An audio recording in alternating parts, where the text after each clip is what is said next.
अपने हाथों से कर रहे हैं, क्योंकि इनको मालूम है ये जितने श्रोता हैं शिव महापुराण के, ये बार बार नहीं आने वाले, बार बार नहीं मिलेंगे। ये तो भाव से आए हैं, और ये केवल साधारण श्रोता नहीं है, ये तो शिव के गण हैं जो मिल गए हैं, तो सेवा का मौका मिला।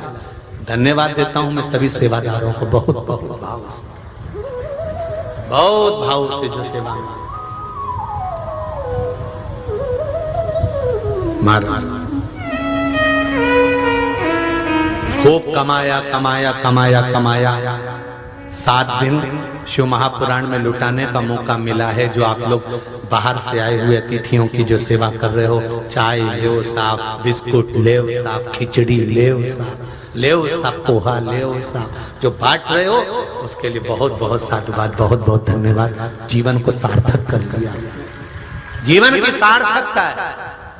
लिंगायत संप्रदाय के सभी भक्तों को बहुत बहुत साधुवाद देता हूं, जो सेवा में लगे हुए हैं, बांट रहे हैं, गली गली में खड़े हो, उनको बहुत बहुत साधुवाद। शिव सती तुम भूल गई, तुम रो रही हो, तुम जानती नहीं हो तुम्हारा उमा का प्रागट्य हुआ था, तुम उमा बनकर प्रकट हुई थी सती।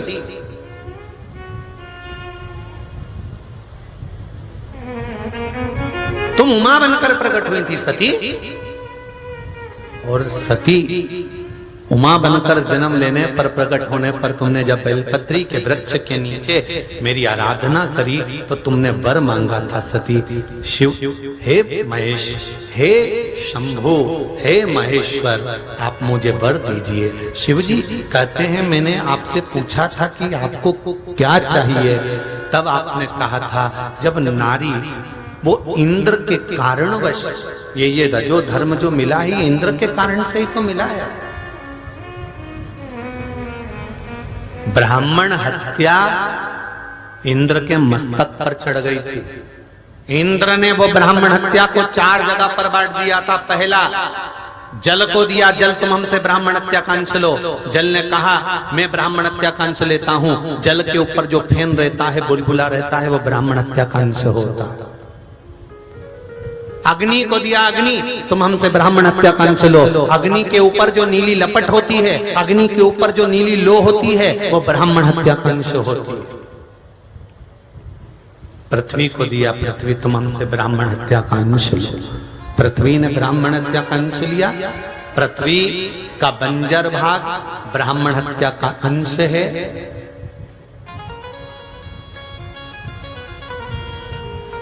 स्त्री को दिया, नारी तुम हमसे ब्राह्मण हत्या का अंश लो। स्त्री, नारी ने ब्राह्मण हत्या का अंश लिया तो उसका रजस्वला होना ये ब्राह्मण हत्या का अंश है। 7 दिन, 5 दिन, 8 दिन, 7 दिन तक नारी जो भगवान की सेवा नहीं करती, पूजन नहीं करती, ये ब्राह्मण हत्या का अंश लगा हुआ है। तो उमा कर रही है, माता उमा महेश्वर से, भगवान महेश से कर रही है, भगवान शिव से कर रही है, शंकर से कर रही है कि मैं ये चाहती हूं कि नारी 7 दिन तक भगवान का भजन नहीं करेगी, या शिवजी पर जल नहीं चढ़ाएगी, या भगवान की पूजन नहीं करेगी, तो उसका जो करा गया पूर्व का पुण्य है वो तो समाप्त हो जाएगा। फिर उस पुण्य का फल क्या?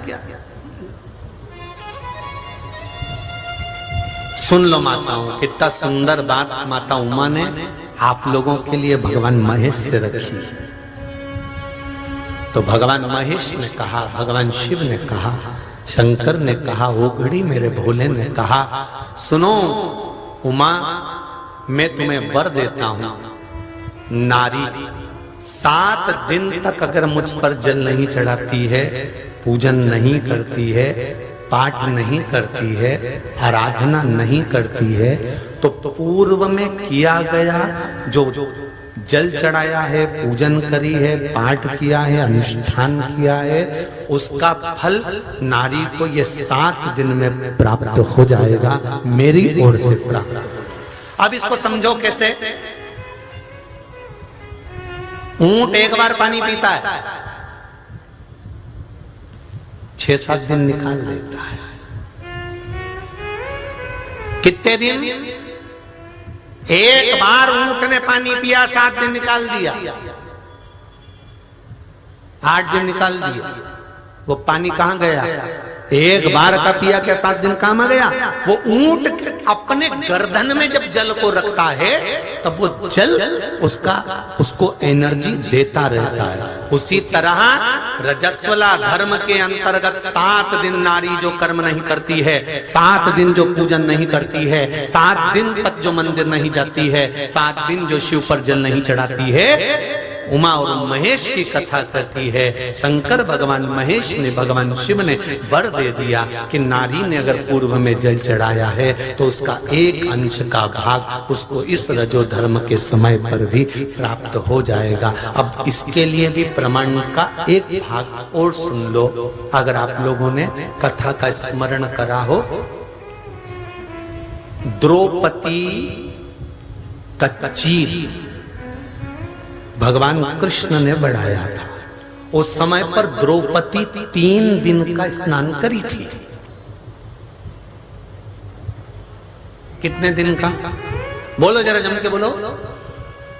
रजस्वला धर्म का 3रा दिन था द्रौपदी का। दुशासन केस खींच कर लेकर आया था, चीर खींचा जा रहा था। भगवान कृष्ण द्रौपदी का चीर बढ़ा रहे थे तो भीष्म पितामह देखकर कृष्ण को एकांत में, जब सैया पर भगवान भीष्म पितामह पड़े थे तब भगवान कृष्ण सामने खड़े थे और सामने खड़े हुए भगवान कृष्ण से भीष्म पितामह ने कहा, कन्हैया कानूड़ा, एक कृष्ण द्रौपदी रजो धर्म में थी, रजस्वला थी, 3 दिन का रजो धर्म था द्रौपदी का, और तुमने चीर बढ़ा दिया, स्पर्श कर लिया। तुम जानते नहीं हो कृष्ण, तुम द्वारिका के नाथ हो, तुम बैकुंठ के गौलोक धाम में रहने वाले नारायण हो। मैं जानता हूं क्या भगवान रजो धर्म धारण करने वाली स्त्री को भी छू सकता है? भगवान कृष्ण ने कहा, भीष्म पितामह आप जानते नहीं हो, द्रौपदी मेरी आराधना करती थी, इसलिए रजो धर्म के समय पर मुझे उसका साथ देना था, क्योंकि पूर्व का पुण्य उसके साथ में था। जब नारी रजो धर्म में रहती है, रजस्वला धर्म के समय पर नारियां सोचती हैं हम रजो धर्म में हैं, और रजो धर्म के समय पर अगर प्राण छूट गए, मान लो मर गए, पूजन तो करी नहीं थी, पाठ तो करा नहीं था, अनुष्ठान तो करा नहीं था, मंत्र जाप तो करा नहीं था, फिर क्या इसको नरक मिलेगा? क्या नारी नरक चली जाएगी उस समय पर मरने पर? नहीं, उसका पूर्व का पुण्य यहाँ दिया जाता है। और भगवान कृष्ण कहते हैं इसलिए मैंने द्रौपदी का स्पर्श करा, चीर मैंने बढ़ा दिया, क्योंकि पुण्य सामने आकर खड़ा हो गया, उसका पुण्य। ये बहुत बड़ी समस्या है माताओं में। माताएं बहुत टेंशन में रहती है कि इस समय पर हमारा क्या होगा, 6-7 दिन हम मंदिर नहीं जा पाते तो क्या हमारा भजन का क्या? उसका बल बड़ा, पूर्व का किया हुआ भजन का प्रताप आपको इस समय पर क्षण भर भी मिलता है, थोड़ा ना थोड़ा प्राप्त जरूर होता।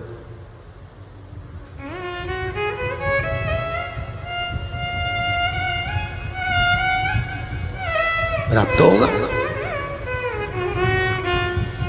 सती तुम रो रही हो, तुम्हारे नैनों में जल भरा हुआ सती, कि तुम 7 दिन पूजन नहीं कर पाई, नैनों से अश्रु नहीं निकलना चाहिए, तुम्हारा पुण्य तुम्हें प्राप्त हुआ। 8वां दिन तो है, करो पूजन। सती ने पूजन करना प्रारंभ करा, पूजन किया, शिवराजी हुए, दोनों सती और शिव का विवाह हो गया। शंकर और सती का विवाह हुआ और सती मैया शिव जी के साथ में कुंभज ऋषि के आश्रम में कथा सुनने चली गई। कथा सुनने के लिए सती मैया पहुंची हैं, पर दिल मन चित्त लग नहीं पाया, क्योंकि आपके साथ में भी ऐसा होता है, कई पड़ोसन के पति पड़ोसन को गोवा घुमाने ले जाते हैं और तुम्हारा पति तुमको घुमाने के लिए काशी ले जाता। तो जिसका पति गोवा घुमाने ले गया तो पत्नी कहती है देखो उनका पति उनको गोवा लेकर गया, देखो उनका पति उनको वहां लेकर गया, देखो उनका पति उनको मुंबई लेकर गया, देखो उनका पति उनको पुणे लेकर गया।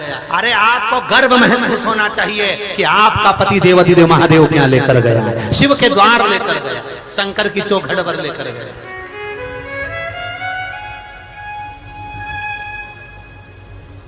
जितने लोग बाहर से कथा सुनने के लिए आ रहे हैं, पर्री बैजनाथ से हटकर जितने लोग कथा सुनने आ रहे हैं, अगर तुम्हारे पति गाड़ी चलाकर ला रहे हैं, तुम्हारा रिश्तेदार गाड़ी चलाकर ला रहा है, तुम्हारा पति गाड़ी चलाकर ला रहा है, तुम्हें लेकर आ रहा है, और कहना जरूर अपने पति से, कमाने के लिए जिंदगी पड़ी है, पूरा जीवन कमाओगे और कमाएगे यहीं देख कर जाओगे, औलाद को दोगे, अपने लिए क्या करा है?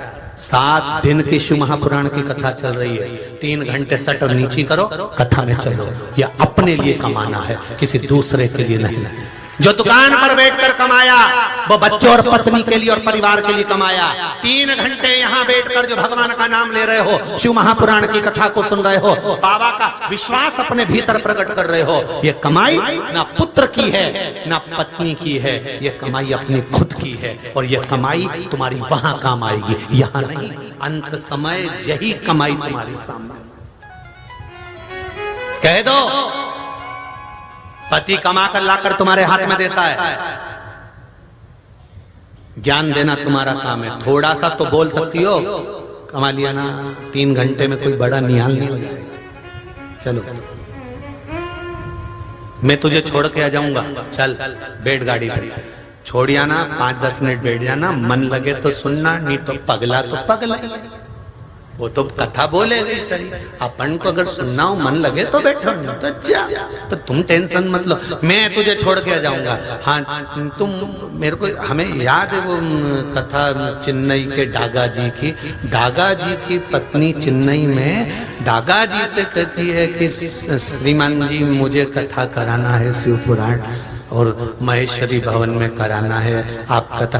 दागा जी बोले तू करा ले, मना नहीं, मेरे साथ में 7 दिन बैठना पड़ेगा। उनकी स्टील की फैक्ट्रियां 2-3 दागा जी की, तो नहीं मेरे पास इतना समय नहीं है। बेटे बहू को बिठा दे, बेटा कहता है मम्मी मेरे पास टाइम नहीं है, बहू कहती मैं तो बैठ जाऊंगी आप कहोगी जैसा, पर इनके पास समय नहीं। इतने में दागा जी की पत्नी अपने पति को रात को माइंड फ्रेश करके बोली, मान लो अगर मैं मर गई तो तुम कितने दिन ऑफिस नहीं जाओगे, वो बताओ तुम। तो